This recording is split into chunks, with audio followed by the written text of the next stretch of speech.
En primer lugar, quiero agradecer por la invitación a Proactiva Ciudadana y también en especial a Manuel, que fue quien me contactó y me propuso participar de esta reunión y yo gustoso de con tal de contribuir al debate, que me parece que es lo más importante, porque al final de cuentas el periodismo, yo como periodista, tenemos una misión y es un poco de lo que yo voy a hablar. La misión es cuidar la democracia, ¿no?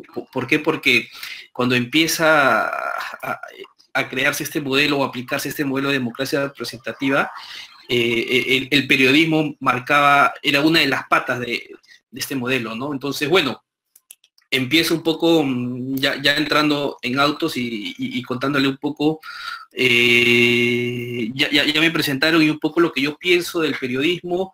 El título de esta ponencia se llama La crisis del periodismo, la crisis de los medios de comunicación, y es efectivamente, o sea, hay una completa crisis, ¿no? Y yo venía pensando a lo largo de estos días por qué se da esta crisis, ¿no? Y encontré cuatro factores que reflejan o son las razones de por qué el periodismo peruano está tan venida menos y hay muchos intereses de por medio y lo estamos viendo en el día a día. Basta prender Canal N para darse cuenta que no están respondiendo al motivo original para el cual fue creado el periodismo, ¿no? Y creo que ese es el gran debate que debería de haber y que esta reunión puede dar pie para iniciarlo, ¿no? Lo primero que yo pienso, desde mi punto de vista, bueno, soy un periodista joven, tengo 10 años en el negocio periodístico, pero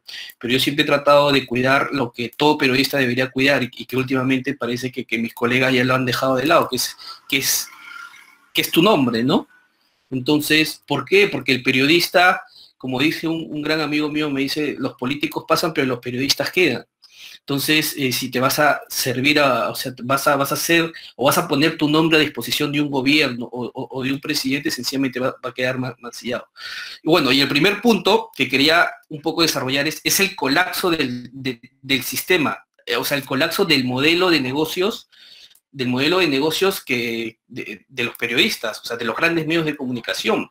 Cuando nació el periodismo, yo estoy un poco en contra de este adagio, de este proverbio que parece escrito en piedra de que el periodismo es el cuarto poder. Yo creo que el periodismo no es el cuarto poder. Cuando nace el modelo de sistema representativo de América Latina, bueno, del mundo, nacen tres poderes, ¿no? Tomando este modelo aristotélico del ejecutivo, judicial y el legislativo, ¿no? Entonces, cuando se crea el modelo, dice, ya, bueno, y si los tres se confabulan para ponerse de acuerdo, o sea, ¿quién va a vigilar a estos poderes? Entonces, ahí aparece el periodismo, ¿no? Como el ente, o mejor dicho, como el contrapoder. Yo estoy totalmente en contra como periodista y mis mentores opinan, creo, lo mismo, de que el periodismo no es un poder más, o sea, no se le puede comparar como un poder más como el ejecutivo, como el legislativo, como el judicial. No, el periodismo es el contrapoder, o sea, el periodismo, la misión principal del periodismo es fiscalizar e investigar a los otros poderes. O sea, sencillamente ese desde mi punto de vista que creo, ¿no? Y en ese camino, el periodismo tiene una única misión, es velar por el interés público, velar porque esta democracia funcione. Y en ese trabajo de velar por el interés público, tiene que actuar totalmente independiente. ¿Y qué es lo que ha pasado? Cuando nace el periodismo como tal, cuando ya se articula como un periódico, como un medio, el periodismo dependía en un inicio de sus lectores. Hasta hace 30, 40 años, habían periódicos y revistas que vivían básicamente de sus ventas. El mejor ejemplo es Hildebrand, en sus 13, que es el ejemplo actual, pero anteriormente estaba el ejemplo de Caretas. Caretas, no sé si leyeron la última columna de César Hildebrand, que es como una especie de homenaje a la Caretas que se fue. Caretas vendía 50.000 ejemplares cada semana, o sea, y con eso pagaba planilla. Y por eso que Caretas de los 70 y los 80 podía hacer periodismo independiente. Y los grandes medios, cuando empezaron, ese era el modelo de negocio. El modelo de negocio era yo produzco información que la gente quiere ver con tal, y por eso la gente paga para tratar de mantener este modelo de negocio de periodismo independiente. Estaba leyendo hace unos días este hermoso libro que se llama El Rey de los Tabloides, que lo hizo Guillermo Sonday, sí, Guillermo Sonday, sí, en homenaje a Raúl Villarán, el gran autor de los tabloides, de este periodismo. Creó como 9 periódicos y en su momento, Última Hora, vendía 250.000 ejemplares. Con esos 250.000 ejemplares podía pagar la plantilla. Entonces ahí podemos ver una especie de periodismo independiente, un periodismo que se debe básicamente a sus lectores, un periodismo que cumple su papel inicial para el cual fue creado, es ser un contrapoder. Recordemos de que la persona que crea este adagio de que el periodismo es el cuarto poder es un conservador, es Edmund Burke, y entonces, claro, ya entendemos un poco más que siempre estos conservadores tratando de hacer contrarreformas, ¿no? Hildebrand en sus 13 es el único medio que actualmente que se puede servir como ejemplo de este periodismo autosostenible, un periodismo que, otra vez como le digo, vive de sus lectores. El tiraje que tienen está por encima de los 30.000 ejemplares, y con eso se puede pagar planilla, con eso se puede cubrir los gastos. Entonces esa es la primera observación que les quería hacer. O sea, estamos hablando, ¿por qué se da la crisis del periodismo? Porque sencillamente ha habido un colapso del modelo de negocio. El modelo de negocio que inicialmente empezó sirviendo al interés público y bien de sus lectores, ¿qué ha pasado ahora? Viven de la publicidad, viven enteramente de la publicidad. El comercio, la otra vez hizo un informe para Hildebrand en sus 13, y el 85% de los ingresos que tiene el grupo El Comercio son de la publicidad.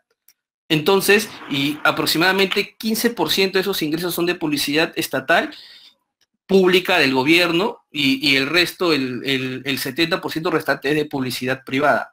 Entonces, ¿cómo el Grupo El Comercio va a tener la libertad para investigar, por ejemplo, al Grupo Gloria?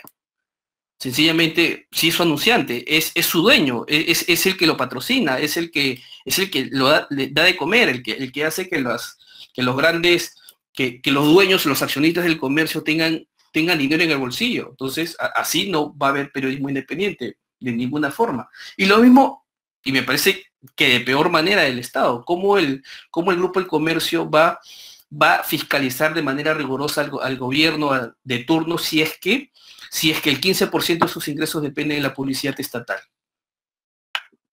Entonces, y cuando hablo de colapso, el colapso lo hemos visto hace unas semanas, o hace unos meses, mejor dicho. Cuando aparece la pandemia, ¿qué es lo que hemos visto? Hemos visto que los anunciantes, Subaru, Nissan, bueno, todos estos grandes anunciantes que tenía el comercio, sencillamente dejaron de colocar anuncios. Y fueron 3 o casi 4 meses en los cuales el comercio no recibió ingresos. O sea, dejó de percibir ingresos para poder pagar la planilla, y hizo el comercio la de todo empresario, empezar a despedir. El comercio en marzo despidió aproximadamente, entre marzo, sí, hasta junio, julio casi, despidió al 25% de su planilla. Estamos hablando de todos los medios, del grupo, del mismo El Comercio, de Perú 21, de Correo, y tuvo que cerrar algunas revistas. Tuvo que cerrar El Bocón, ya había cerrado Ajá, y Ojo estuvo a punto de cerrarlo. Ojo y Perú 21 estuvo a punto de cerrarlo. Ahora están viendo cómo modular, pero otra vez, es lo que decía, y este primer apunte que creo que deberían, y da para el debate, ¿no? La pandemia lo que ha revelado es, en primer lugar, ha profundizado la crisis, la crisis del periodismo. ¿Por qué? Porque ha colapsado el modelo de negocio. O sea, recién se están dando cuenta algunos gerentes de los grandes medios de que no pueden seguir viviendo de la publicidad. De un momento a otro, alguien deja de anunciarte y tú dejas de generar ingresos. Y eso es lo que hemos visto. El comercio ha quedado desnudo financieramente. Hablo del Grupo El Comercio porque creo que es el mejor ejemplo para graficar, porque el comercio pues controla el 85% del negocio periodístico de prensa escrita y es dueño del canal del canal de entretenimiento y del canal de noticias más importante del Perú, ¿no? Que es el mayor ejemplo. Y el segundo punto que quisiera rescatar, lo que pasa es que los 4 puntos que voy a desarrollar están muy relacionados y creo que nos grafica bastante por qué el periodismo está en crisis. Primer punto, está en crisis por el colapso del sistema. Un colapso que se ha visto en evidencia gracias a la pandemia, ¿no? O por la pandemia, mejor dicho. El segundo modelo es el desprestigio generalizado.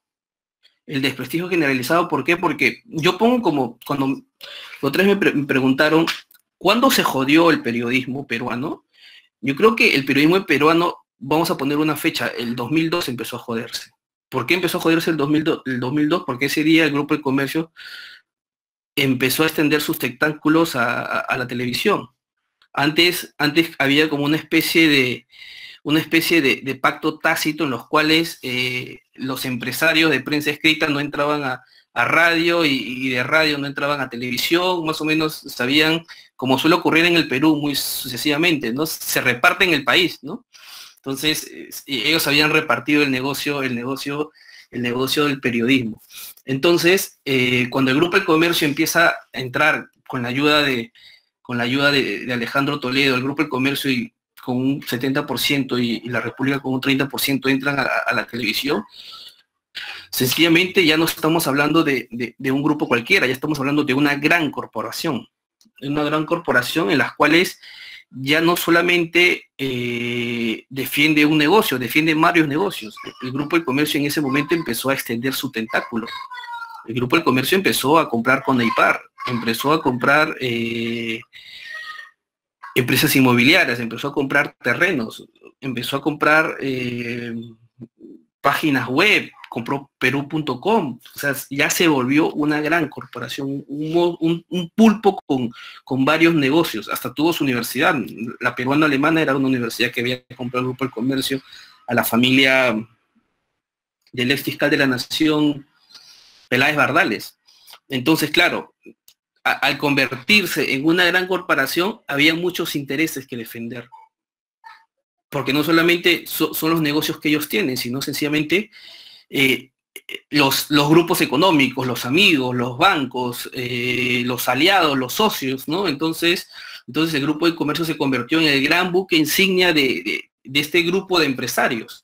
Entonces llega un momento en los cuales ya la gente empieza a darse cuenta, ¿y por qué no nos informamos, no? Bueno, por un lado, no nos informábamos, o no, las personas no tenían, o los ciudadanos no tenían el panorama completo, la historia completa, sencillamente porque claro, no podían incomodar a los anunciantes, por un lado. Y por otro lado, el Grupo del Comercio y compañía no podían incomodar a sus socios.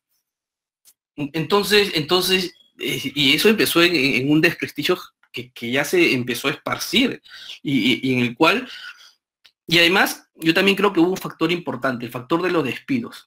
Indignó mucho el tema de los despidos porque no se había divulgado mucho de que sencillamente los periodistas son mal pagados. O sea, los sueldos en periodismo son muy, pero muy malos. Tienes que esforzarte mucho, y además, al haber pocos periódicos, al haber poca divulgación periodística, para tú, o sea, tenías que esperar que un editor se jubile para tú recién poder ascender y poder agarrar su sueldo, ¿no?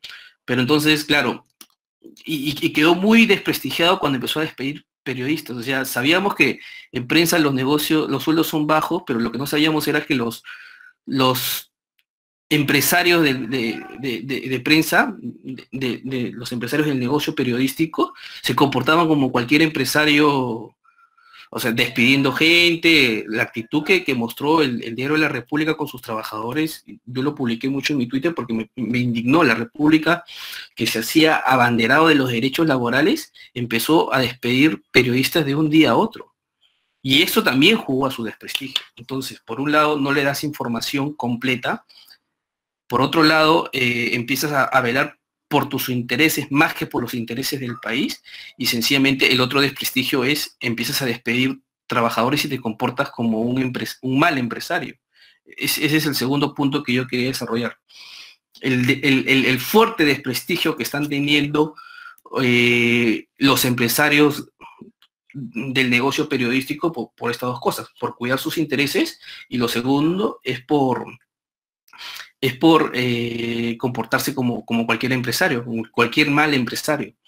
Y el tercer factor, si se dan cuenta, están muy interrelacionados, es el factor redes sociales. El factor redes sociales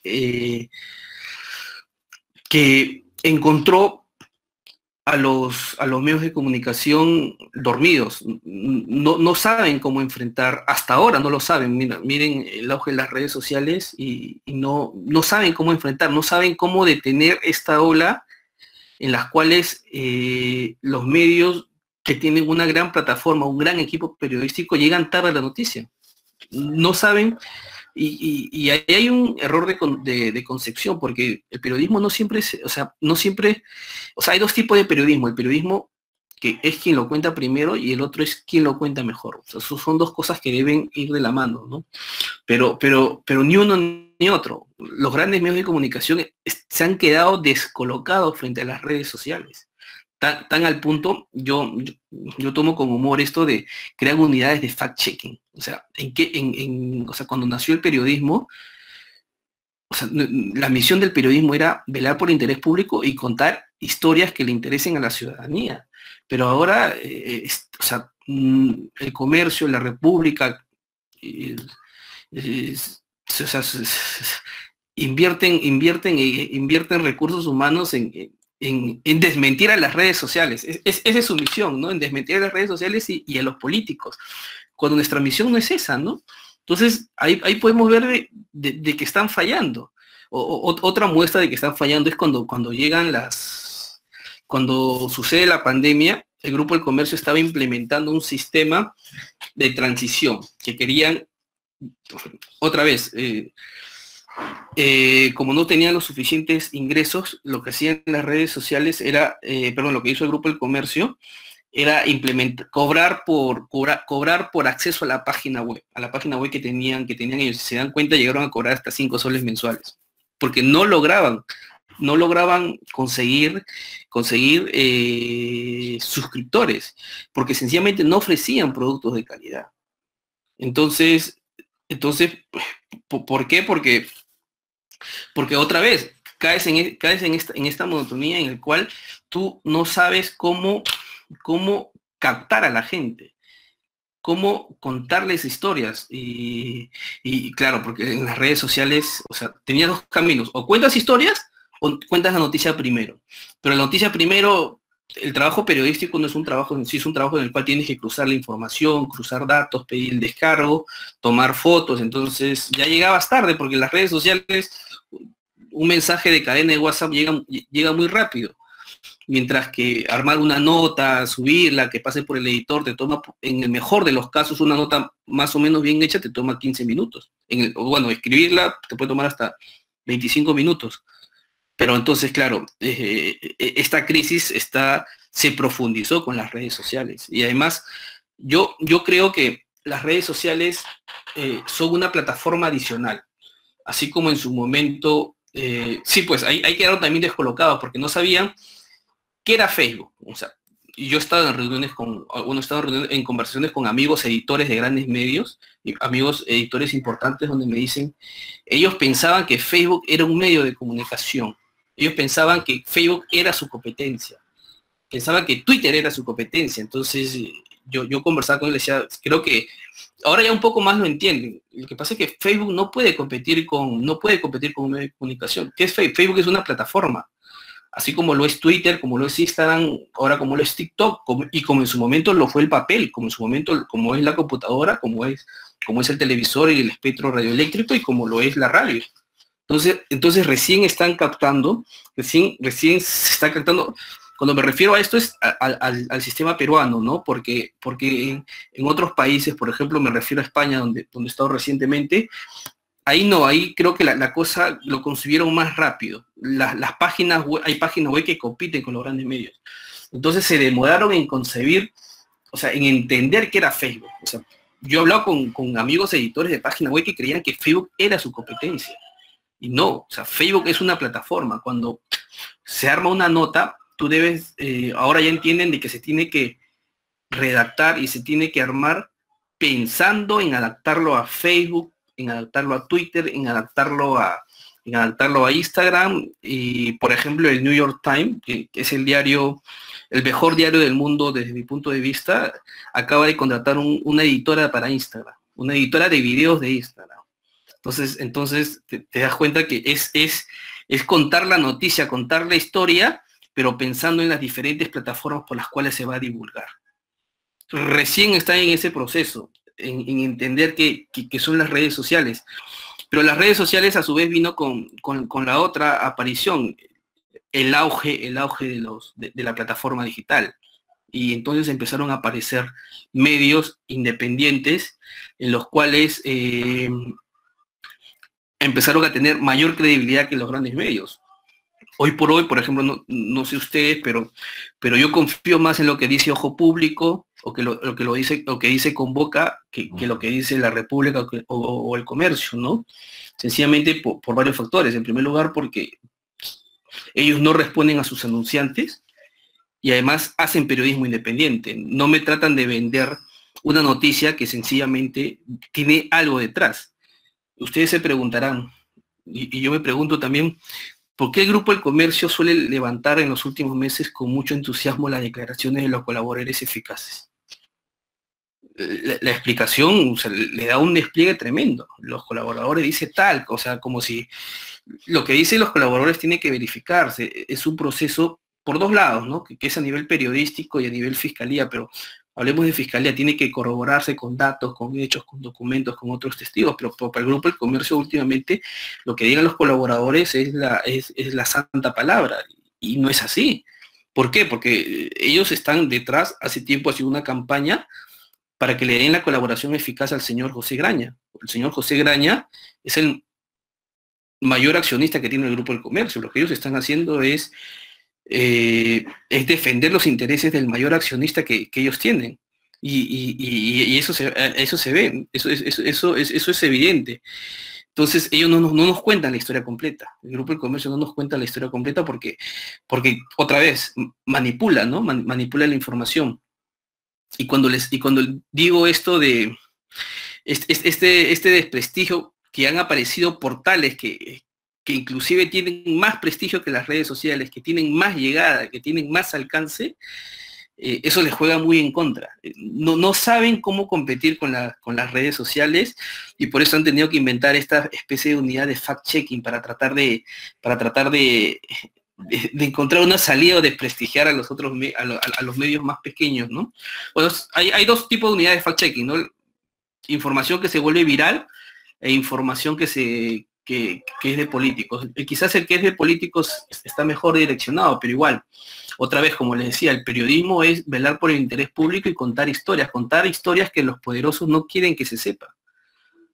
Y por eso el grupo del comercio entra en trompo. Lo pongo el Grupo del Comercio como ejemplo, porque hasta ahorita no saben cómo impulsar el negocio digital. Les está yendo muy, pero muy mal, y porque sencillamente la gente no cree en ellos. Y por otro lado viene el otro factor que quería decirles, y el cuarto factor es el tema de no tienen recursos humanos. Hay una especie de orfandad de los periodistas. Hay muchos, yo converso con colegas que creen que la misión de un periodista es hacer virales. Entonces yo digo, creo que te has equivocado de carrera. La misión de un periodista no es hacer virales. O sea, el hecho de tú tener 15.000, 30.000, 100.000 seguidores en tu cuenta de Twitter o en Instagram no te hace periodista. O sea, te hace periodista cuando tú sabes, en primer lugar, tienes que saber investigar y saber, sobre todo, entender esto que es tan importante en el periodismo, que es el interés público. El interés público, por ejemplo, es divulgar los empresarios con los que se reúne el presidente de la República. Eso es interés público. Lo que el presidente haga en cuatro paredes, eso no es interés público, ¿no? Por ejemplo, interés público, aprovechando esta coyuntura de los audios, interés público es saber si de verdad el ministro de Transportes, Carlos Extremadoiro, es o no es el cajero testaferro del presidente de la República. Lo que la opción sexual del presidente no es de interés público. Ahí es más o menos la diferencia entre interés público y cosas que no es de interés público. Entonces, la misión del periodista es esto. El oficio del periodismo, y les decía como cuarto punto, se ha vuelto un oficio bastante promiscuo, un oficio en los cuales ya no hay valores. Por ejemplo, el director del comercio, hace muy poco, hace unos años director del comercio, Fernando Berkemeyer, o sea, cuando él asumió la dirección del comercio, era una persona que por primera vez estaba pisando una redacción periodística. Entonces eso es lo que nos está pasando. Y ahora el señor Berkemeyer, ¿a qué se dedica? Acaba de fundar una consultora con otros periodistas para tratar de dar asesorías políticas a instituciones y a personas. Entonces, ¿en qué momento pasó esto, no? Y, por ejemplo, hay gente que ha sido editores de política del comercio y que ahora se dedican uno trabaja en el MEF, otro trabaja como consultor en una encuestadora. Entonces, el oficio del periodista no era eso, ¿no? Uno nacía periodista y prácticamente se jubilaba como periodista.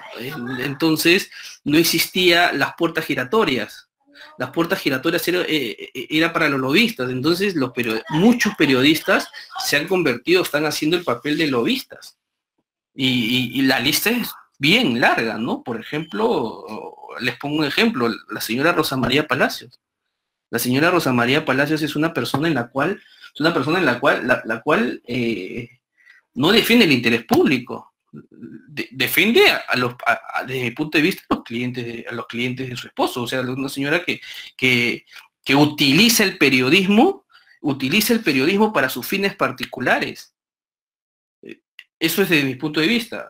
Lo otro que vemos es el caso del señor Augusto Álvarez Rodríguez. O sea, antes los periodistas, hacían media training para instituciones o para funcionarios públicos.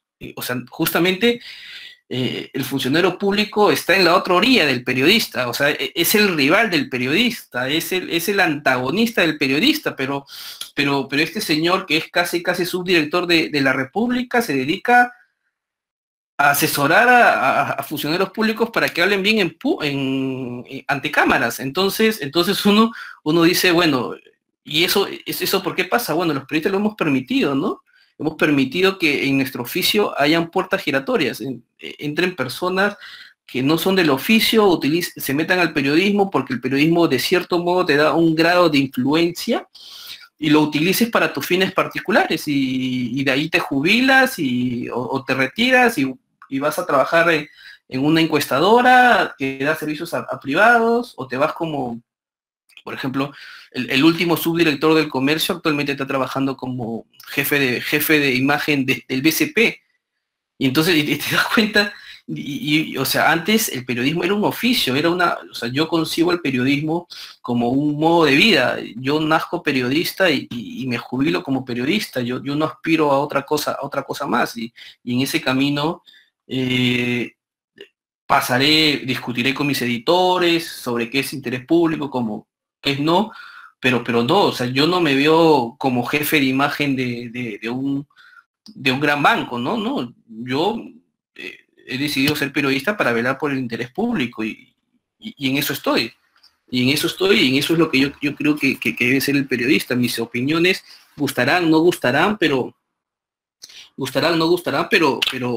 más de eso los digo y soy totalmente transparente. Entonces son cuatro cosas que más o menos he desarrollado y que creo que grafican un poco en qué está, o sea, por qué podemos afirmar de que el periodismo está en crisis, ¿no? Está en crisis porque la pandemia ha terminado por colapsar este modelo de negocio de las grandes corporaciones, este negocio de dejar de depender de los lectores y vivir de la publicidad. Y vivir de la publicidad, lo que pasa es sencillamente que lo que estamos viendo ahora, el presidente deja de dar publicidad, los grandes medios empiezan a atacarlo para que le dé publicidad, le da publicidad, los medios retroceden, y entonces estamos en este zigzagueo empresarial en el cual, en vez de velar por el interés público, velas para que las cuentas de la empresa no estén en rojo, ¿no? Lo que estamos viendo, bueno, ahora ha cambiado un poco el panorama, pero hasta hace 2 o 3 semanas, a las 9 de la noche, yo ya dejé de ver el horario de las 9 de la noche, porque ya la verdad que era patético, pero había una competencia por quién era más sobón con el gobierno. Entre RPP, Canal 8 con la señorita Mávila Huertas y Canal 7 competían quién era más oficialista, y yo creo que la competencia la estaba perdiendo Canal 7, porque la punta la competían entre RPP y Canal N, ¿no? Sobonear al presidente y sobonear al presidente. Eso es, o sea, eso no es el periodismo, Entonces, recapitulando, primero es el colapso del modelo empresarial.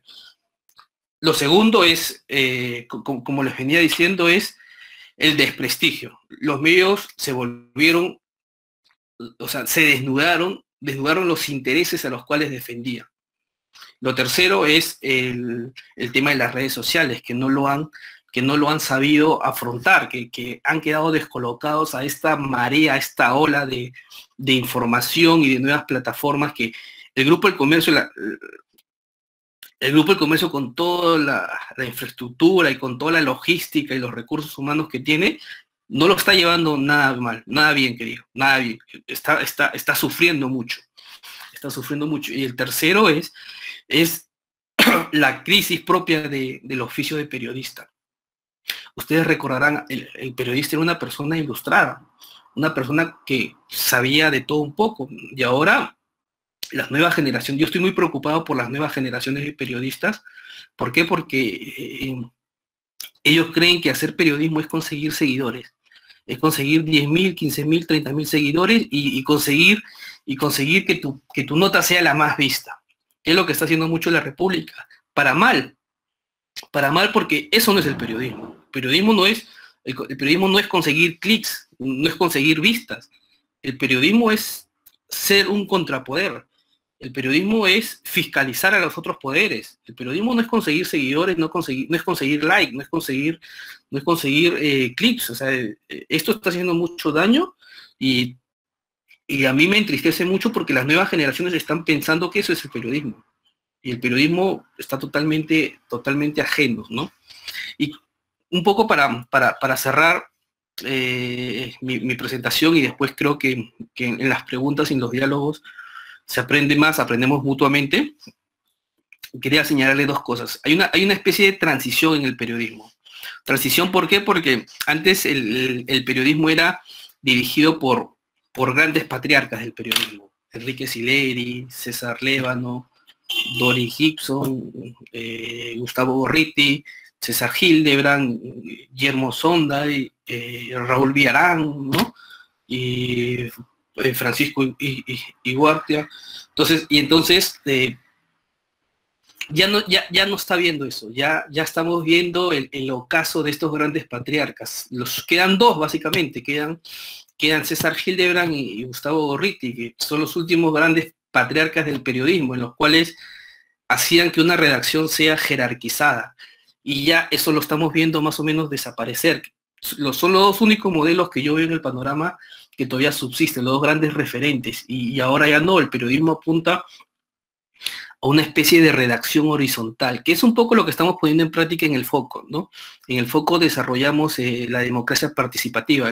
Si se han dado cuenta, el Foco no tiene director, si bien yo soy quizás el periodista con mayor experiencia, pero no soy el director, soy uno más. Las decisiones las tomamos entre todos, y yo creo que es un nuevo modelo que se está implementando. Es un modelo que ya, Ojo Público, por ejemplo, ¿quién es el director de Ojo Público?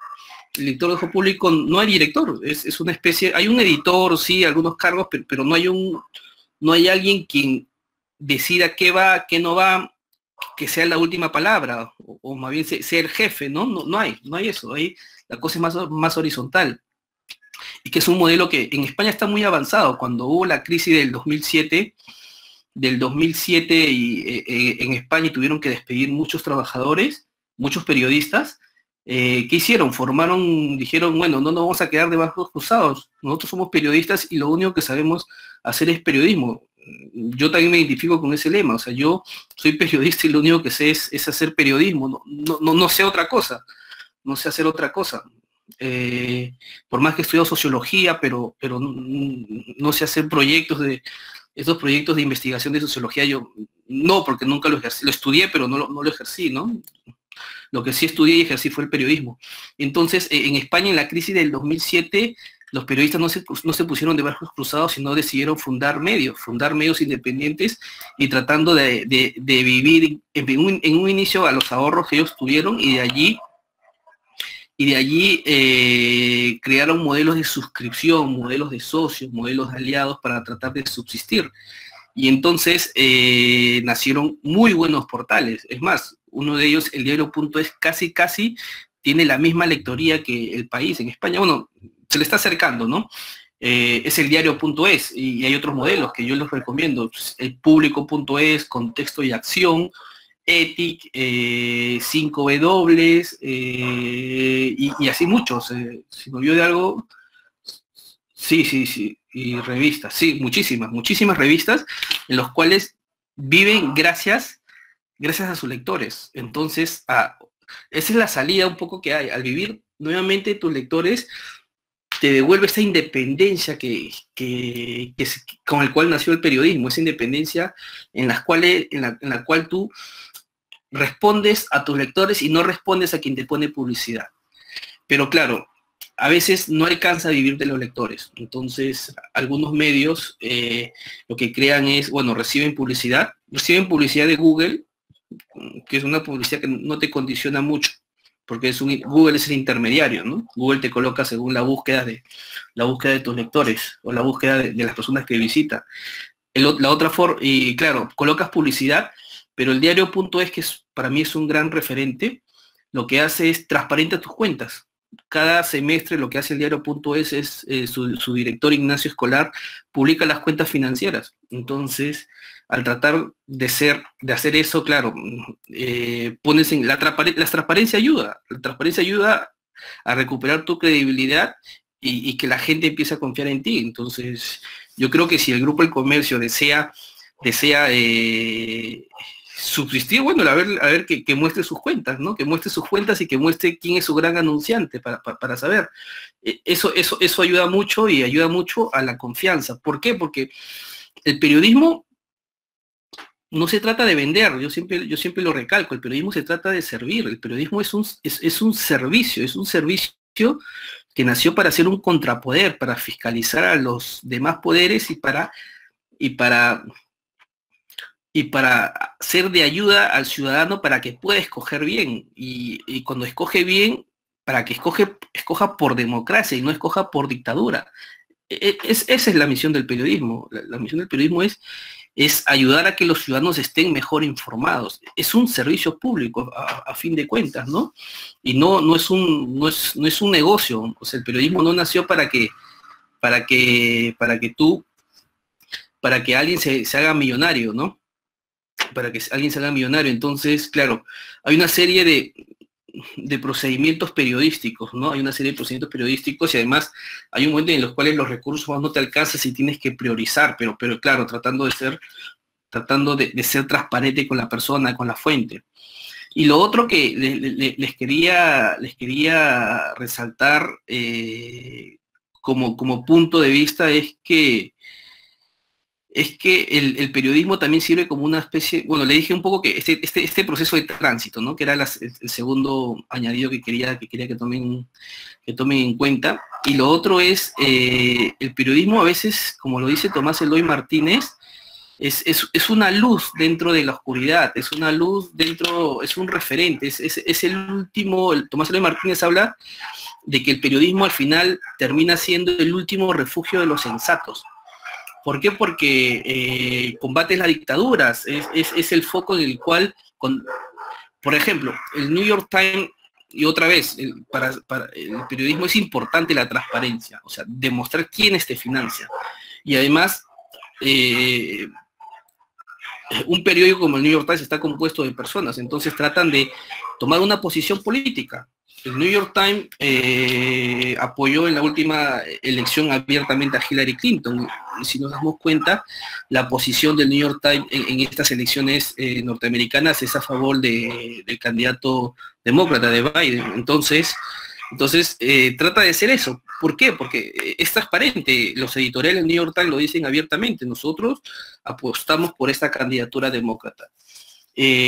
¿Por qué? Porque creemos que Trump tiene una especie de fascismo encubierto, que Trump no es bueno para la democracia, y entonces tratamos de hacer eso. Eso no quiere decir que tú tienes un sesgo, bueno, sí, hay una preferencia política, pero es una preferencia política que es transparente y que detrás está el bien de la sociedad, el bien de la sociedad. Entonces,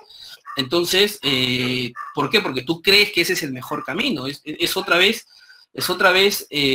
tomado también a Miguel Ángel Basternier, que dice que el periodismo, al final de cuentas, Basternier habla de una cosa que es muy interesante, he sido un poco desordenado, espero que se haya entendido. Basternier habla de que el periodismo empieza en la calle y termina en la calle, porque el periodismo se aprende en la calle, ¿no? En la cancha, ¿no?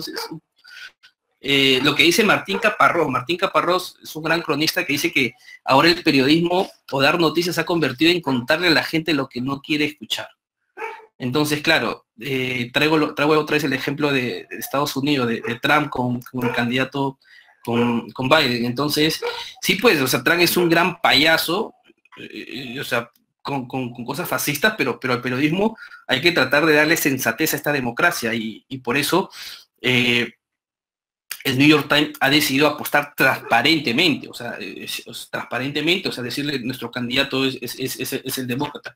Y eso es algo que se va a ver mucho en esta elección, ¿no? Es una elección, la peruana que vamos a vivir en unos meses, es bastante preocupante, bastante preocupante. ¿Por qué? Porque nos vamos a enfrentar, o sea, yo el populismo lo veo como una especie, como lo veía Alberto Vergara, más o menos, que es nuestra especie de desarrollo, de salto a la modernidad, pero vamos a escuchar promesas y algunas o sea, ya en el Perú estamos hablando de que existe una ultraderecha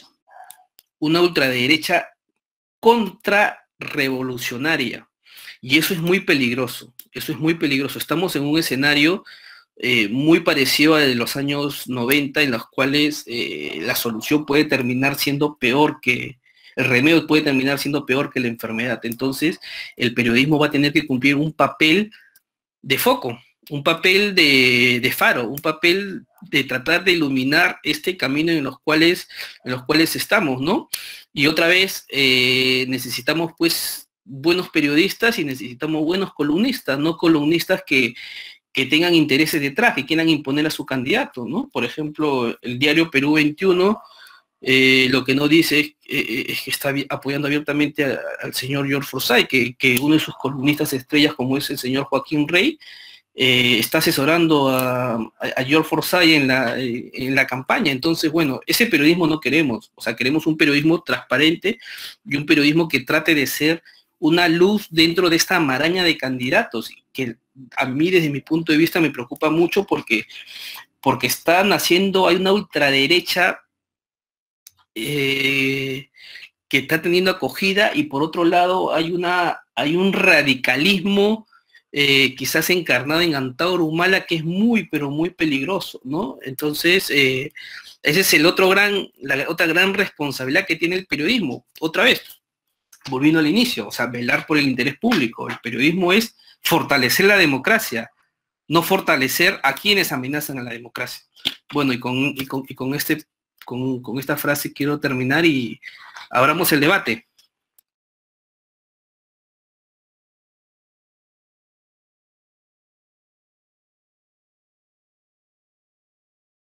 Es una pregunta un poco difícil de responder, porque, o sea, lo que pasa es que, claro, las últimas elecciones fueron bastante atípicas, ¿no?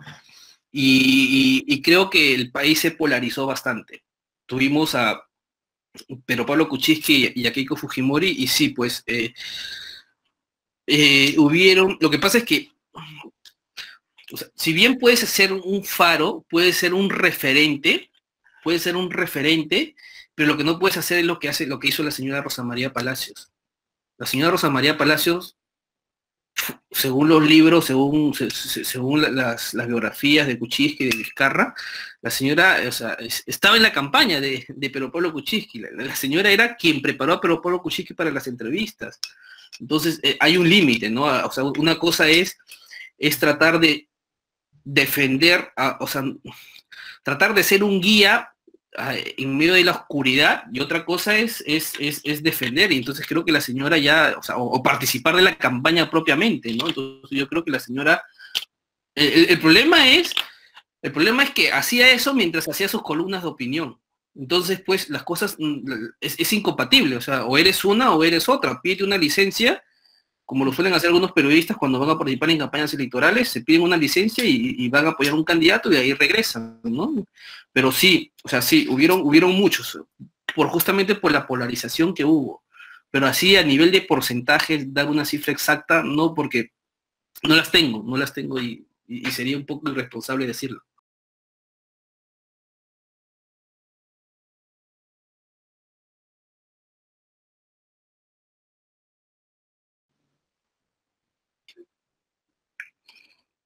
Sí, la difamación es sencillamente cuando publicas algo que es falso, algo que no es cierto.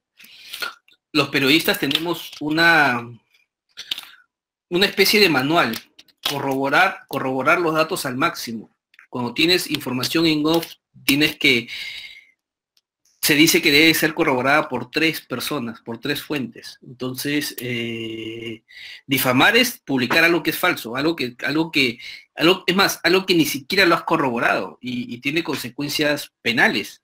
En cambio, cuando tú empiezas a publicar, es más, hay uno de los pasos vitales para practicar el periodismo, es pedirle a la otra, darle oportunidad a la otra persona para que tenga su derecho a réplica, buscar a la otra parte. Y me ha ocurrido recientemente, por ejemplo, no voy a revelar el caso, pero la historia, hace unos días, iba a publicar una información sobre una adquisición de un político muy importante que estaba bajo sospecha, y lo tenía listo, ya tenía el informe elaborado, y cuando voy a pedir el descargo, la fuente me llama, la persona me llama y me dice: Eloy, no es así, estás equivocado. Me enseñan los papeles, me enseñan las pruebas, reviso la documentación y tenía razón. O sea, el informante que me había dado ese dato o sea, era falso el dato. O sea, o mejor dicho, no era como me lo había contado, y yo estuve a punto de cometer eso, pero de eso no se trata. El periodismo, o sea, yo trato de practicar este periodismo responsable, de, en primer lugar, corroborar al máximo la información. En segundo lugar, buscar la versión de la otra parte, y eso es vital. Eso es vital. Entonces, ese es los dos son pasos importantísimos. Y lo tercero es, y que viene un poco con el cuarto punto que yo le dije al periodista, el periodista era una persona culta, el periodista era una persona leída, una persona con las cuales se podía hablar, sabía de todo un poco, ¿no? Sabía de todo un poco, lo dice Max Weber en su gran libro, esto de la política como profesión. Él admiraba a los periodistas, él decía que los periodistas tenían una pasta para desarrollar la política porque eran personas que sabían de todo un poco y que tenían recursos, pero Weber increpaba a los periodistas, que decía que tenían un único problema. El único problema que tenían los periodistas para desarrollarse como tal, o sea, como políticos o como grandes referentes, era la independencia económica. Los periodistas, al tener un sueldo y los medios, al vivir de la publicidad o de generar recursos, estaban vendiendo su independencia. Entonces, para que un periodista sea independiente, lo primero que tiene que hacer es tiene que ser independiente económicamente. Y la mejor forma de ser independiente económicamente es vivir de tus lectores.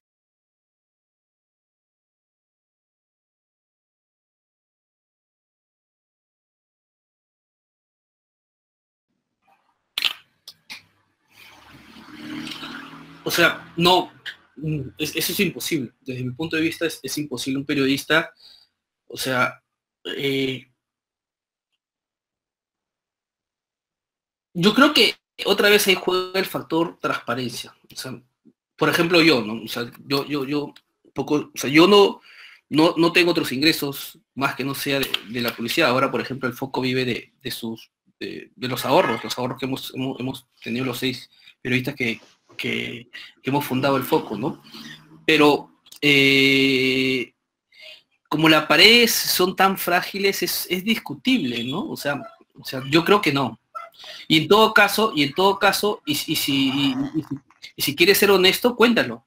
O sea, se llama la nota de cargo, se llama el desagregado, el disclosure, tiene un nombre en inglés, ese es el nombre en inglés, en el cual un periodista puede publicar una información y abajo debe decir, esta persona, yo tengo un posible conflicto de intereses porque doy asesorías a la ministra, ¿no? Pero no, yo creo que no. O sea, eso sería una forma de ser transparente, pero yo creo que no. Un periodista que a su vez recibe un sueldo del Estado no puede ser. No, por lo menos, periodista puede ser, pero periodista independiente, sencillamente no.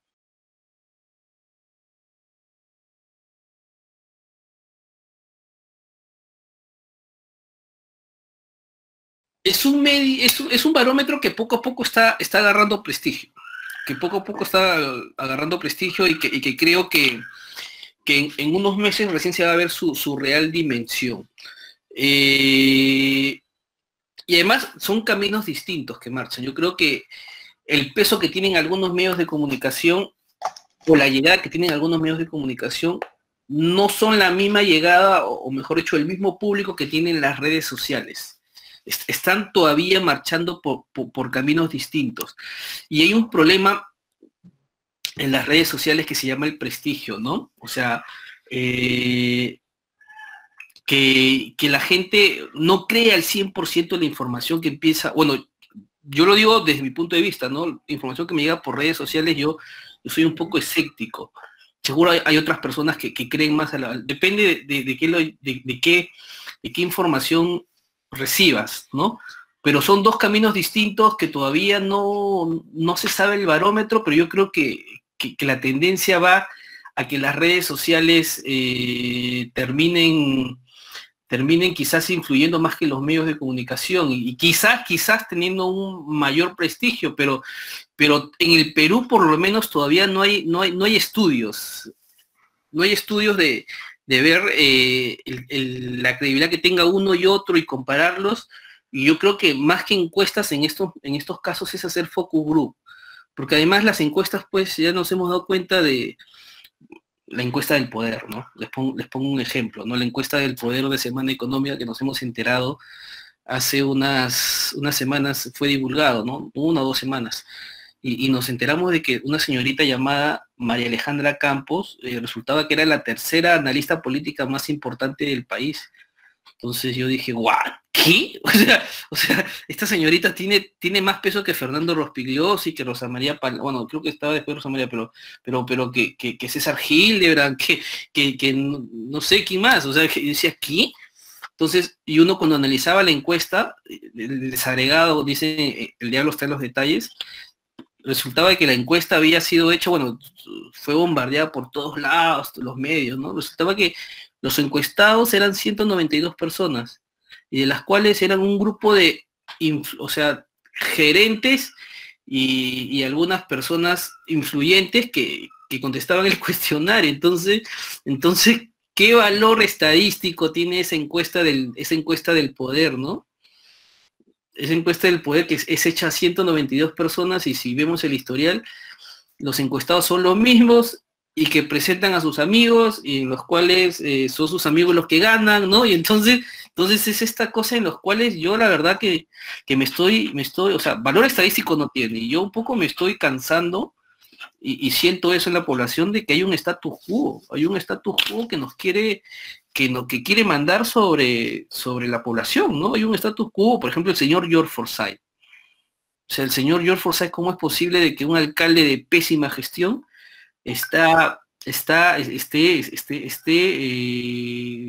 tan puntero en las encuestas? Entonces, y será, uno dice, se pregunta, ¿y será verdad? ¿Nos están mintiendo? los medios de comunicación nos quieren vender a este señor como candidato, y de un momento a otro salió el portal Útero a decir de que, y en efecto, el señor había aparecido 430 veces en los medios de comunicación, claro. Entonces si estos medios están todo el día que nos bombardean con Forsyth, bueno, más que algunos, yo no veo televisión, pero si están bombardeando a la población, claro, lo están tratando de meter como candidato, porque el señor George Forsyth es el candidato perfecto para mantener este status quo de los 192 encuestados de Semana Económica, ¿no? Que son lo mismo de siempre, donde ellos mismos se promocionan y donde ellos mismos se postulan y claro, y hacer para estas encuestas de poder que de verdad que no tiene rigurosidad científica. Y creo yo que sí, que yo creo que las redes sociales capaz tienen más llegada, pero no podemos dar fe de quién, o sea, de los niveles de alcance. Todavía no hay, los estudios están muy prematuros.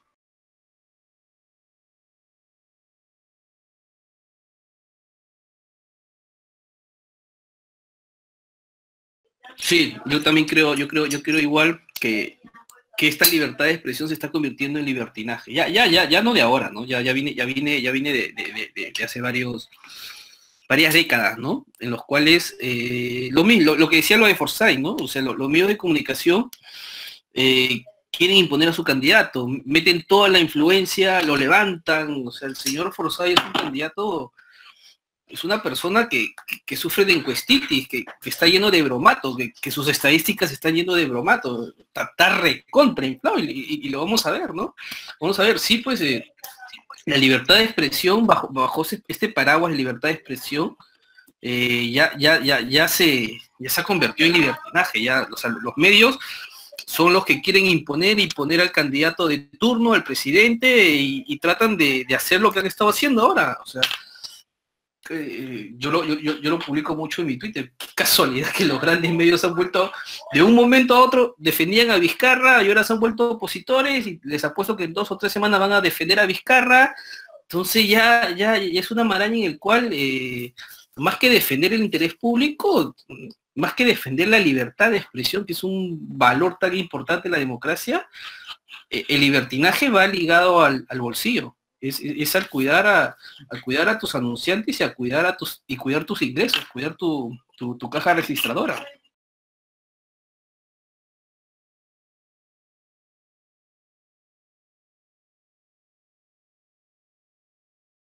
Eh, lo que pasa es que ya viene cuestiones personales. O sea, al final el periodista es una persona, ¿no? Es una persona que, o sea, yo un poco tengo esta libertad para decir lo que pienso y de pelearme con quienes me siguen por mis redes sociales, bueno, por Twitter, que es la única red social que tengo. Me peleo con medio mundo. O sea, es más, los colegas me dan información para que yo divulgue cosas internas de sus medios. Yo creo que es una especie, eso. Lo que pasa es que yo creo en el periodismo de periodistas. Hay gente que dice que el periodismo de periodistas no existe, pero yo sí creo, porque además los medios de comunicación son un poder. O sea, si algo debe fiscalizar el periodismo es el poder. Además de velar por el interés público, es fiscalizar el poder. Y el poder es tanto político, empresarial, delictivo y de otras índoles. Y sí, pues lo que pasa es que yo me puedo dar la libertad de decir esto porque yo, o sea, tengo cierta estabilidad económica por un tema familiar, y además no agacho la cabeza ante mi jefe, ¿no? Cuando yo digo renuncio, renuncio, y algo no me gusta, no me ha gustado, y así lo he hecho. Bueno, renunciar sí le resulté porque tuve que hacer una maestría. Pero sí, pues hay colegas en los cuales tienen hipotecas que pagar, tienen créditos vehicular que solventar, tienen que pagar los recibos de luz, las cuentas del colegio, y entonces pues grandes periodistas terminan cediendo un poco a- traicionando o no dándole tanto valor para lo cual nació el periodismo, que es velar por el interés público, ¿sí? Y hay algunos colegas pero muy talentosos que empezaron como un periodismo independiente y terminan trabajando para grandes medios. Hubo otros, y estos les digo que hay muchos, pero que colegas que renuncian al periodismo independiente para irse a trabajar como jefes de prensa o directores de comunicaciones de ministerios, ¿no? trabajan para algunos congresistas, pero claro, es un poco el factor económico, ¿no? Como les decía la cita de Weber, ¿no? Para que un periodista sea independiente realmente tiene que tener independencia económica.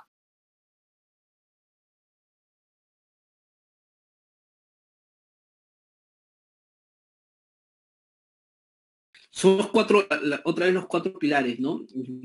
Para responder esta pregunta. La primera, los cuatro pilares de la crisis desde mi punto de vista. Volver a depender del periodismo, o sea, que el negocio periodístico vuelva a depender de sus lectores y que se aleje de los grandes anunciantes. Es creo, el mecanismo para tratar de, en primer lugar, tengan solvencia económica y así puedan hacer periodismo independiente, ¿no? O en todo caso, bueno, que transparenten las cuentas, que Canal 9 transparente sus cuentas, que Canal N transparente sus cuentas por un lado, tengan mayor credibilidad y por el otro lado, tú al transparentar las cuentas puedes, si bien puedes perder algunos anunciantes, pero ganas respeto de tus lectores, de tus seguidores y a su vez ellos te pueden financiar, pueden apoyarte, ¿no? Apoyarte económicamente, comprar tu producto. Lo segundo es el tema de la crisis de las redes sociales. El problema de las redes sociales va encaminado muy de la mano con el tema del talento periodístico, de los recursos humanos. Entonces, hay una camada de jóvenes periodistas que quieren hacer periodismo a profundidad, periodismo de verdad, periodismo riguroso, ¿no? Un apunte, desde mi punto de vista el periodismo no tiene apellidos, ¿no? O sea, el periodismo es uno solo. Cuando dicen periodismo de investigación, periodismo cultural, no, el periodismo es uno solo y los patrones y los pasos son los mismos para todos, ¿no? Entonces, volver a una nueva generación de periodistas, periodistas que no estén tan contaminados con o tan sumisos a la censura. Conozco muchos colegas que tienen grandes notas, pero que sus editores le dicen no y agachan la cabeza, ¿no? Entonces la salida, tienen dos salidas, o tratan de reformular esto, o sea, reformular su forma de ser como periodistas, o lo otro es migrar a plataformas independientes. El Internet yo lo veo más como una posibilidad. Si bien hay mucho mal periodismo, o sea, conozco páginas web que se dedican a publicitar Sheila Roja, bueno, todas estas cosas que te dan rentabilidad, pero por otro lado hay páginas web de periodismo que han aparecido y que tratan de hacer periodismo independiente, hacer crónicas buenas y hacer denuncias e investigaciones que tienen relevancia pública. Sí, pues así es volver. Yo creo que al final el eje, todo es con el factor económico y tener una página web, por ejemplo, les pongo mi caso del Foco, no es muy costoso. La página web del Foco, crearla costó más o menos 1.200 soles, lo pusimos entre todos y somos un grupo de 6 periodistas que decidimos hacer periodismo independiente y todavía podemos subsistir unos meses más y esa es la opción, hay muchos mecanismos. Yo les dije el ejemplo de los colegas españoles que en la crisis vieron una posibilidad. Entonces yo creo que antes para tú tener un medio necesitabas tener una imprenta o por lo menos ganar una licitación del espectro radioeléctrico y ahora el ejemplo del Foco creo que es muy bueno. Con 1.200 soles puedes crear un medio, ¿no? Y metiéndole mucho trabajo y mucho punche.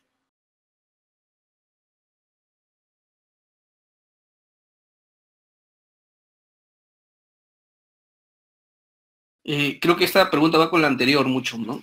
Depende de los periodistas. Y depende de los periodistas tratar de encontrar una salida y creo que Internet es la mejor salida. Y el otro factor que me parece muy importante es de los ciudadanos, de los colectivos, de tratar de apostar o de ayudar a este periodismo independiente que puede aparecer y tratar de darle recursos, colaborar con ellos para que no muera en el camino, ¿no? Y trate de ayudar y sea un nuevo espacio para denuncias, para cosas que tengan interés público, ¿no?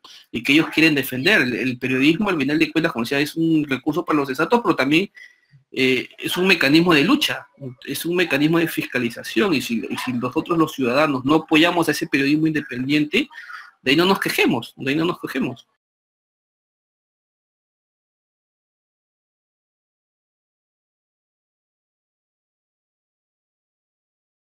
¿Qué daño hizo Fujimori, por un lado, al periodismo, ¿no? Si tienes, o sea, sí, es una buena pregunta. Ahí empezó Bueno, es que antes existía el periodismo partidario, ¿no? En las crónicas de Juan Garburevis, en los libros que ha hecho la profesora María Teresa, María Mendoza Michilot, habla mucho de que existía un periodismo partidario, ¿no? O sea, cuenta las historias de cómo existía. Garburevis desarrolla muy bien eso, ¿no? O sea, sí, Fujimori al final terminó, o sea, ya los periodistas pues siempre defienden intereses en algunos casos, ¿no? O sea, defender intereses partidarios y defendían intereses en su momento, pero Fujimori sí, al final terminó poniéndole precio a las cabezas de los periodistas, ¿no? Y entonces, si bien no compró a algunos periodistas, pero si el periodista ve desfilar al dueño del medio por la salita del zinc y cobrando dinero, entonces empezó la decadencia, ¿no? Al final el periodista terminó siendo alguien cuyo silencio o cuya agresividad, ¿no? Tenía un costo. Y era relativamente barato para esos entonces, ¿no? Por eso hay una canción famosa de Raúl Romero y su grupo, ¿no? O sea, cuando dice que los bienes tenían precio, ¿no? Y sí, pues, pero ahí empezó la crisis un poco de la dignidad periodística, ¿no? Pero yo, como le dije, creo que desde el 2002, cuando el Grupo El Comercio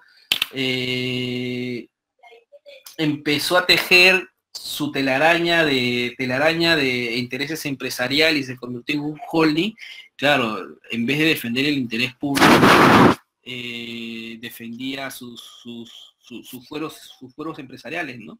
Claro, esta generación de periodistas que trabajaron para Fujimori, al final iban a ser intercambiados por una nueva generación, ¿no? O sea, si bien sí, pues, pero iba a aparecer una nueva generación de periodistas. Pero como yo creo que el periodismo es un oficio y se transmite de profesor a maestro, claro, esa generación ya estuvo un poco contaminada, ¿no? Un poco contaminada, bastante contaminada por lo de Fujimori.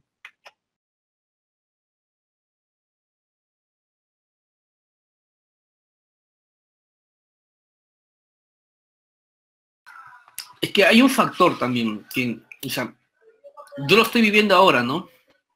Quizás lo que pasa es que en ese caso, no solo es Graña, no solo, o sea, ya creo que se ha tejido, hay un factor importante que es la señora Susana de la Puente, hasta donde, y la señora Susana de la Puente es una persona muy poderosa, con muchas amistades en el gremio periodístico, casi es intocable, ¿no? Por ejemplo, la señora Susana de la Puente, si ustedes no recuerdan, hay un colaborador que dice que le dio dinero para la campaña, ¿no? Que ella es más, el caso Odebrecht, si es que mal no recuerdo, ¿no? Y la señora, ¿en qué está ahora? Entonces, nadie la toca a la señora, ¿no? Entonces ya es lo mismo, ya. El caso Coyique se ha tejido, o sea, ya no es el caso Coyique Graña y la otra empresa, ya son muchos negocios, hay otras empresas constructoras que están allí, creo que han creado un mall en la zona, ya se ha convertido en una telaraña de intereses, y entonces hay algunos medios que quizás no quieren tocar porque ya estamos hablando de que chocan con un anunciante, y chocan con un patrocinador, con un colocador de luz, entonces mejor tratan de hacerse los entendidos y no, mejor no tocan el tema, ¿no? Sí, hay mucho de eso. Hay otros periodistas, yo también creo que es por un tema de recursos humanos, ¿no? Ya no hay muchos, o sea, no tienes muchas capacidades, mucho equipo para investigar el tema. Dedicar a un equipo investigar temas a profundidad te puede tomar semanas, te puede tomar meses, y entonces, y al final estás que generas ingresos con los clics, entonces ya no, o sea, ya como les decía, una de las partes o uno de los factores de la crisis del periodismo es que los periodistas, o sea, en este modelo de negocio, o sea, nauseabundo y que le hace mucho daño al periodismo, o sea, ya no buscas reporteros que investiguen, los que buscas son generadores de contenidos que te hagan tener clics, y eso es muy malo para el periodismo. Entonces, claro, entonces el caso Coyeque es un caso muy rico para investigar, pero sencillamente los directores, los editores no quieren que los periodistas investiguen, porque no quieren periodistas investigadores, lo que quieren es que sus periodistas hagan notas de Sheila Rojas, hagan notas de los insultos a Bascuñán, bueno, bien merecidos, pero, pero, eso es lo que buscan clics en vez de buscar reportajes o denuncias.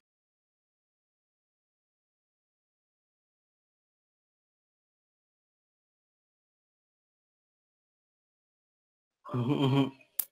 Sí, bueno, los periodistas, una de las cosas que tenemos que hacer es llamar a expertos, a especialistas para que nos orienten, ¿no? O sea, hay cosas que uno lo va... Y así los periodistas van nutriendo sus conocimientos, así van aprendiendo más. O sea, hay algunas cosas que, por ejemplo, cuando uno no sabe, yo cuando empezaba no sabía el tema de los procedimientos parlamentarios. Y lo que haces es, sencillamente, llamas a algunos asesores de parlamentarios para que te orienten. Y así vas un poco ampliando tu experiencia, ¿no? Ampliando tu experiencia. Y sí, siempre es bueno llamar a especialistas para que te ayuden en algunas cosas. Hay temas, por ejemplo, que uno no termina entendiendo. Yo ya no entiendo cómo a veces funcionan algunas cosas en la bolsa de valores. Entonces te puede caer la denuncia, pero tú no la entiendes. Lo mejor es llamar a un especialista para que te oriente y te guíe. ¿Sí? Eso es una práctica normal.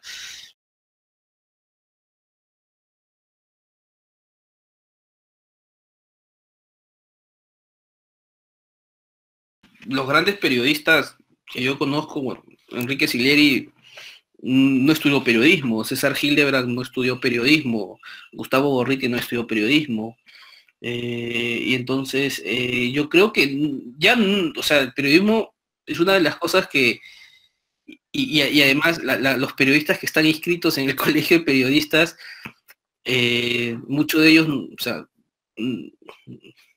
ya no son periodistas, o por lo menos no han sido grandes referentes del periodismo.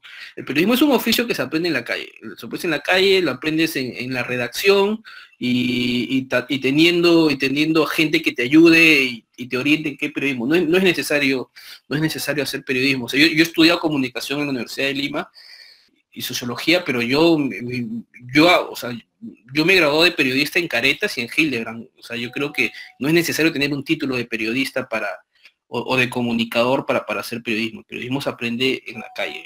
Es un oficio, como decía Bastenía, como les decía, es que tú lo aprendes en la calle, consigues la noticia en la calle y es que termine en la calle, termina en un puesto de periódicos colgado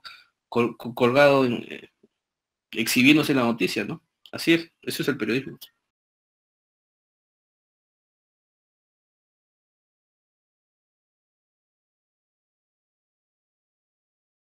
Ujú. Sí, ahí yo, por ejemplo, el gremio, ¿cómo se dividió, no? Con lo de Vizcarra. ¿Cómo de un momento apareció? O sea, ahí te das cuenta que algo no está bien. Cuando pasó lo de Vizcarra, hubieron muchos periodistas, muchos analistas que dijeron que los audios de Karen Roca no tienen interés público.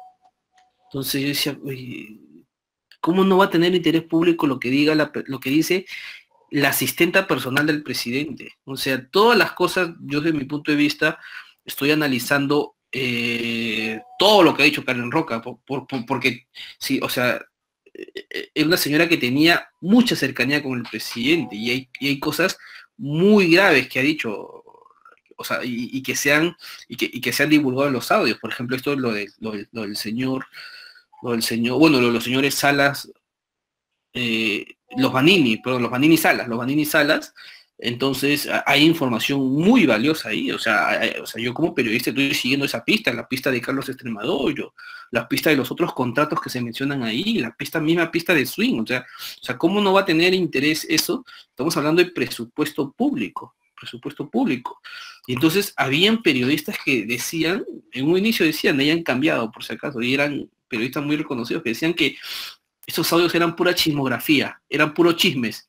y no tenían ningún contenido, y yo decía, algo les ha pasado, o sea, algo les ha pasado porque sencillamente, ¿cómo no va a ser interés público? Todo es interés público. Todo lo que ha hecho la señora Karen Roca debe ser investigado, por un lado por la fiscalía, claro está, pero por otro lado debe ser investigado por los periodistas. Los periodistas independientes van a investigar eso. Ahora muchos después, el mismo Cuarto Poder, el día que el Foco publicamos una parte de los audios, tres audios, el Cuarto Poder y una señorita Lorena Álvarez decía de que ellos no han publicado porque no han contrastado y les falta información y que no van a publicar porque son chismes. O sea, son audios de una persona. Y después vimos pues que Canal 2, Canal 4 empezaron a divulgar los audios, ¿no? El mismo Canal 4 lo dijo Sol Carreño, también dijo, que a ellos también les habían llegado los audios, pero que no los van a publicar porque ellos no son irresponsables y lo que querían era corroborar la veracidad de los hechos y armar historias en torno a los audios. Al día siguiente Canal N y Canal 4 empezó a divulgar los audios así por divulgar. Entonces te das cuenta pues que más que justificar el interés público y esas cosas, lo que era no incomodar al señor que les daba publicidad estatal, ¿no? Ahora los medios le han volteado tremendamente a Vizcarra. Es que es así, pues. Acá hay un tema de ya un poco entrar en el análisis político, más que desde un punto de vista periodístico. Es Vizcarra, cada día que pasa pierde poder. Cada día que pasa le es menos útil a este status quo. Entonces ya los medios empezaron a verlo con cierto desdén, o sea, con cierta poca utilidad a Martín Vizcarra. Ya no les satisface mucho para sus intereses de la publicidad estatal, ¿no? Para los intereses de las órdenes de servicio a sus amigos.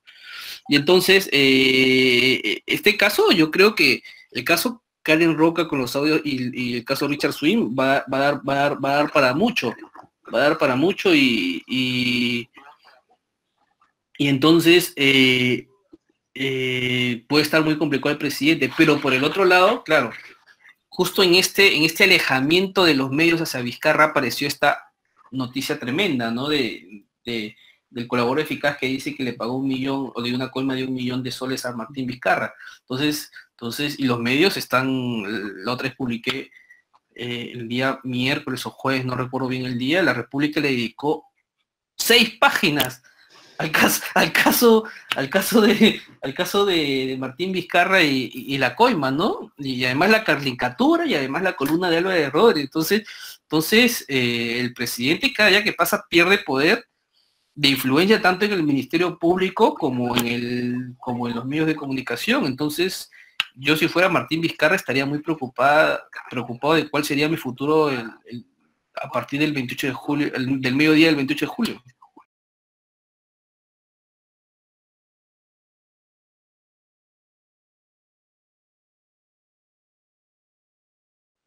Sí, claro. O sea, no al nivel de Fujimori, porque lo de Fujimori con lo que hacía con los dedos chichas sencillamente era un tema panfletario, difamador, y en el cual era que esté colgado ahí con tal de desprestigiar a la persona, pero sí hay operativos periodísticos, ¿no? Sí hay un operativo, y el operativo periodístico que yo justo le decía era esta campaña del comercio para tratar de darle valor, o sea, lo que ha publicado el comercio tiene interés público, tiene relevancia, o sea, y muy bien publicado. Pero claro, el comercio lo publica con una segunda intención, y la segunda intención es ayudar a Graña a que obtenga su colaboración eficaz. Entonces, claro, o sea, me parece muy bien, pero si vas a tener una segunda intención, bueno, por lo menos ser transparente, ¿no? Entonces, pues otra vez le decía, para mí el periodismo peruano se jodió en el 2002, cuando el Grupo El Comercio empezó a tejer esta telaraña empresarial en los cuales lo llevó después a defender los intereses de sus anunciantes, de sus socios y sus propios intereses, ¿no? Pero sí hay psicosociales, o sea, sí hay psicosociales, no son tan grotescos como los que hizo Montesinos, ni tan de baja, o sea, tan de una estofa o sea, de nivel delictivo, pero los medios de comunicación sí hay psicosocial. El último gran psicosocial también es el psicosocial de George Forsyth, presidente.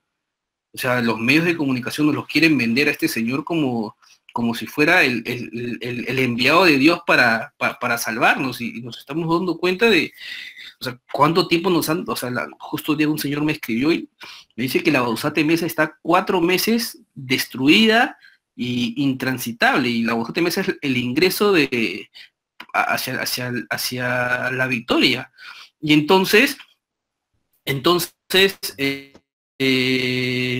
sí, bueno, hay algo ahí que dice, sí, también, Muñoz también fue un psicosocial, como nos lo vendieron a última hora, también fue un psicosocial. Y entonces, ¿y los medios por qué no publicaron esto de que la Bausate está destruida meses y no tiene reparación? 10 meses, dice Mónica, sí. Entonces, y los medios no, o sea, para ellos era la noticia, era George Forsyth limpia Gamarra, y una gran avenida totalmente destruida y el señor no hizo nada. O sea, cosas como esa. El último gran psicosocial de los medios es George Forsyth, presidente de la República. Pero más que psicosocial, creo que es un producto televisivo, es el último gran producto televisivo de los grandes medios de comunicación, bueno, psicosocial, que nos lo quieren vender como si fuera El Salvador. Y el señor, en su gestión, ha sido un fiasco. Ustedes vi las estadísticas, había ejecutado el 12% de su presupuesto. Entonces, o sea, qué miedo que este señor tome la presidencia, de verdad.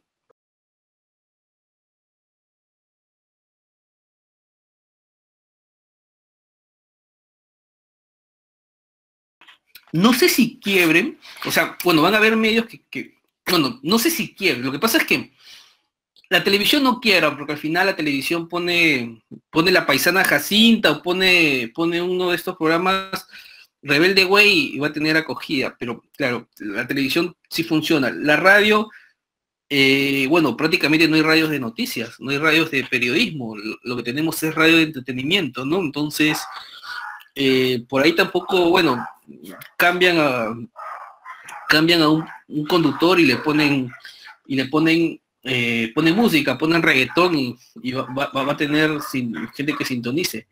En el caso del papel, que es un factor un poco especial,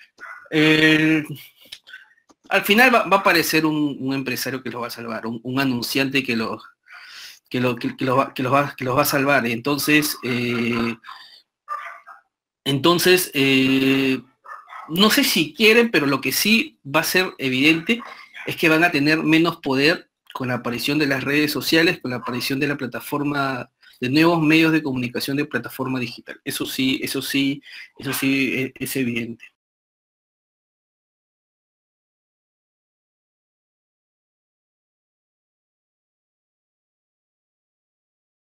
Ignacio Ramonet hace unos años hablaba de que él era consciente de que la crisis de los medios de comunicación estaban originando un nuevo poder, entre comillas, pongámoslo, ¿no?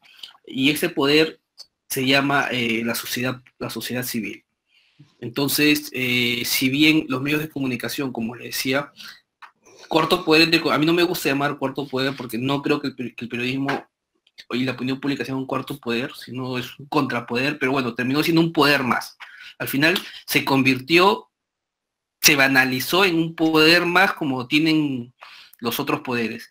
Entonces ha aparecido un factor que se llama la sociedad civil, que sería el quinto poder. Y este quinto poder son más o menos lo que son ustedes, creo. Proactiva Ciudadana va en ese camino.